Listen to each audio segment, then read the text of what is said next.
Жогорку кеңештин депутаттарынан куралган комиссия текшерүүнү алгач атага алыска чыккан Жалал Абад санаториясынан башташты. Маалыматка ылайык, бул жерлер профсоюздар уюмуна тийиштүү экендигине карабай, 1 гектардан ашуун жер тилкеси 1995-2002 жылдары жеке менчик колдорго ушул учурдагы жергиликтүү бийликтин жана мүлк фондусунун кийлигишүүсү менен өтүп кеткендиги бүгүнкү күндө аныкталууда.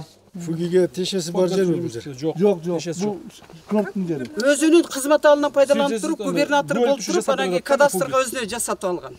Урматтуу бүгүнкү күндө ошол каражаттардын өкүлдөрү сөзүңүздөрбү, мен мына комиссиянын төрагасы катарында айтып коеюн.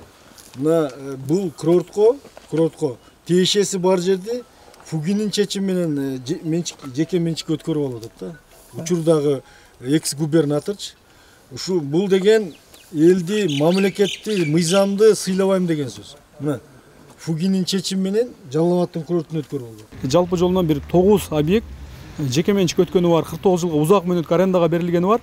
Арендасы да кимге төлөнгөнү белгисиз жерлерибиз бар. Учурда биз 7 объектини прокуратуранын кароосуна жөнөттүк. 7 объектти азыр прокуратура өзүнүн мыйзам талаасында кандай мыйзам чегинде кандай жолдор көрсөтүп берүүсүн бизге көрсөтүп бергиле деп туруп аларга бердик. Дагы 1-2 объект боюнча соттош иштери жүрүп атат. Ал эми комиссия курамы болсо сатылып кеткен жерлерди жеринде алгач көрүп чыгып, андан соң гана тийиштүү чечим чыгарууну көздөп турушат. Бул жагы аябай мындай түшүнүксүз болуп атат, кызыксыз. Демек бунун артында чоң чиновниктер, ошол учурунда иштеген губернатор, мэрлер жана керек болсо биринчи президенттен бери жака карай анын туугандары ушул жерлерди менчиктештиргенге аракет жасашкан. Ошол себептен биздин депутаттык комиссияга ар бир фракциядан өкүлдөр бар. Чечимди эртең кабыл алып, анан кийинкисин Ысык көлгө барганда ал жакты көрүп, жалпы жыйынын жогорку кеңешке алып чыгабыз. Андан соң Жогорку кеңештин депутаты Шайлообек Атазов төрагалык кылган комиссия мүчөлөрү Арстанбап эс алуучу жайында болушту. Мында маалым болгондой, учурунда жеке тараптарга 4 объекти өтүп кеткен. Аларды кайра профсоюздар уюмуна кайтарууга учурда мамлекет тарабынан бардык аракеттер көрүлөөрүн айткан Атазов, эң башкысы аталган уюмда тездик менен реформа жүргүзүлбөсө, анда мындай мыйзамсыз көрүнүштөр кайра кайталанбайт деп эч ким кепилдик бербейт деген оюн ачык айтты. Азыр ушул жер эле сакталып калыптыр, бирок канча күчүңөр жетет да Кудай билет. Пока силерди дагы коркутуп, алда башка кылып, 29 саткыч бар Бишкекте отурган. Бир добуштан Асланбаптын жери бир чекеси сатылсын деп коюп, токтом менен Эшбайга Ташбайга берип отура беришет. Акаевдин жээнни Чудиновдун бөлөсү бүт ошол жерде отурушат. Ошолор менен күрөшүп жүргөн биз комиссиябыз.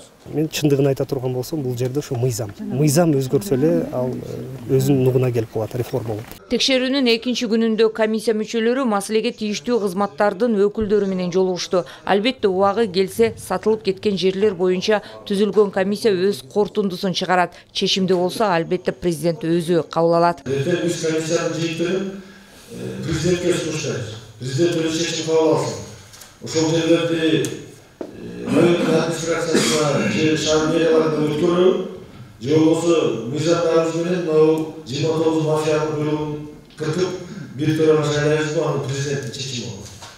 Белгилей кетсек, Кыргызстанда профсоюздар уюму жападан жалгыз эмгекчилердин укугун коргогон уюм. Ал болбогондо мүмкүн бул жайлардын баары жеке менчиктерге сатылып кетиши да мүмкүн болчу. Мындай оюн билдирген Профсоюздар Федерациясынын санаториялык курорттук жана туристтик уюмдар башкармалыгынын башчысы аталган уюм учурда мамлекеттин колдоосуна муктаж экендигин өз сөзүндө жашырбады. Элдик уюм болгондойн элдин байлыгы элде калыш керек, профсоюз уюмунун өзүнүн карамагында болуш керек. Болгон эле бир реформа жүргүзүппү, же болбосо мындай мыйзамдарды иштеп чыгып, мындай көзөмөлдөп жүргүзүп койсо ошол туура болот да. Маалыматка ылайык, Жалал Абад облусунда учурда Профсоюздар Федерациясына таандык 4 лагерь, 1 санаторий жана 2 туристтик база бар. Улкан Кожоева, Буркан Бекматов, Жалал Абад облусу.